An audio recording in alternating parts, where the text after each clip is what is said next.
Special debate అనుకున్నది ఒకటి అవుతోంది మరొకటి. ఇరాన్ అమెరికా దౌత్యంతో మార్కులు కొట్టేద్దామని పాకిస్తాన్ పాలకులు ఆశపడుతుంటే ట్రంప్ కొత్త కండిషన్స్ తో దడపొట్టిస్తున్నారు.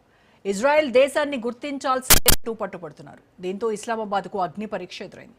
అమెరికా ప్రెసిడెంట్ తీసుకున్న నిర్ణయం దాయాది రాజకీయాల్లో ప్రకంపనలు రేపుతోంది. షేక్స్పియర్ ప్రసిద్ధ నాటకం the tragedy of Hamlet prince of డెన్మార్లోని ఉండాలా పోవాలా అనే ఫేమస్ డైలాగ్ గుర్తుకొస్తోంది. తీవ్ర సందిగ్ధంలో షహబాజ్ షరీఫ్ సర్కార్ కొట్టుమిట్టాడుతోంది. వీకెండ్లో ట్రంప్ అరబ్ దేశాలు పాకిస్తాన్తో హై లెవెల్ కాన్ఫరెన్స్ కాల్ నిర్వహించారు. అదే అక్కడి పాలకుల గుండెల్లో గూబులు పుట్టిస్తోంది. ఇరాన్ యుద్ధం ముగిసిన తర్వాత ముస్లిం మెజారిటీ దేశాలన్నీ అబ్రహం ఒప్పందంలో చేయాలన్నారు ట్రంప్.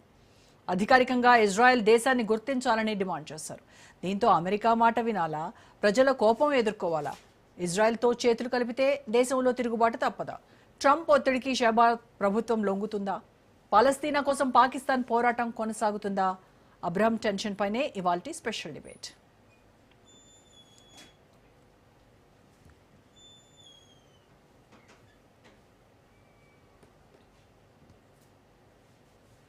అమెరికా ఇరాన్ దేశాల మధ్య మధ్యవర్తిత్వం వహిస్తున్నామని సంబరపడుతున్న పాకిస్తాన్కు డొనాల్డ్ ట్రంప్ ఇచ్చిన రిటర్న్ గిఫ్ట్ మైండ్ బ్లాంక్ చేస్తోంది.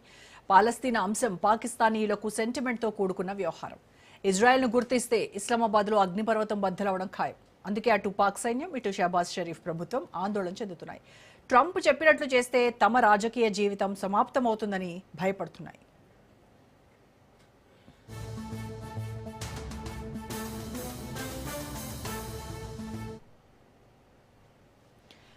2020లో ట్రంప్ మొదటిసారి దేశాధ్యక్షుడిగా ఉన్నప్పుడు అబ్రహం ఒప్పందం జరిగింది. యుఏఈ, బహ్రెయిన్ వంటి దేశాలు ఇజ్రాయెల్తో చేతులు కలిపాయి. కానీ అప్పటి పాక్ ప్రధాని ఇమ్రాన్ ఖాన్ తీవ్రంగా వ్యతిరేకించారు.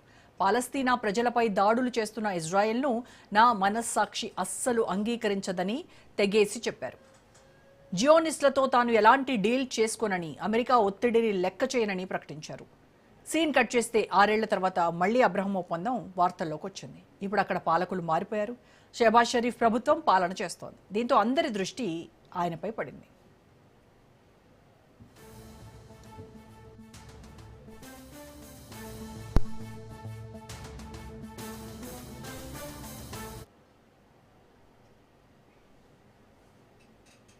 నిజానికి పాకిస్తాన్ జాతిపిత అలీ జిన్నా కూడా ఇజ్రాయెల్ను అరబ్ ప్రపంచం గుండెల్లో గుచ్చిన కత్తిగా అభివర్ణించారు.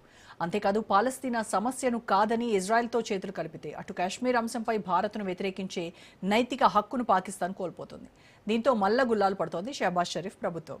ఏం చేయాలో తెలియక సతమతమవుతున్నారు Pak army chief Asim Munir. Trump ఇచ్చిన షాక్ నుంచి కోలుకోలేకపోతున్నారు.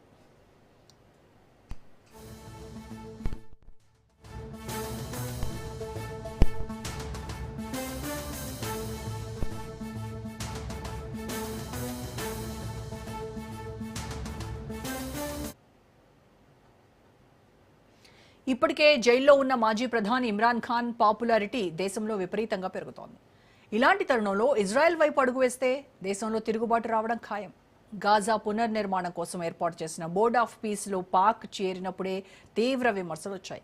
అప్పట్లో మానవతా సహాయం కోసమే చేరామని పాకిస్తాన్ విదేశాంగ శాఖ సర్ది చెప్పుకుంది. కానీ ఇప్పుడు America Republican senator Lindsay Graham నేరుగా సౌదీ అరేబియా, పాకిస్తాన్లను హెచ్చరిస్తున్నారు.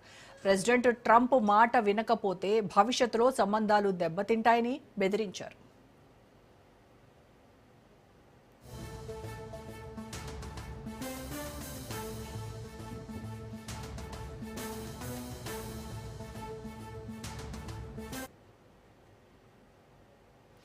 అటు అమెరికాను కాదనలేక, ఇటు సొంత దేశ ప్రజలకు సమాధానం చెప్పుకోలేక పాకిస్తాన్ పాలకులు తీవ్రమైన Shakespeare existential బైండ్లో చిక్కుకున్నారు.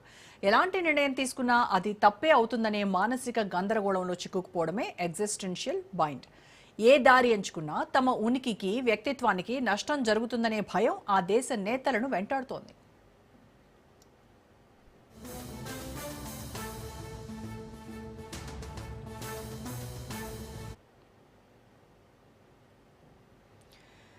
Israel, UAE, Bahrain, Sudan, Morocco దేశాల మధ్య కుదిరిన దౌత్య ఒప్పందాల సమాహారమే అబ్రహం అకార్డ్స్.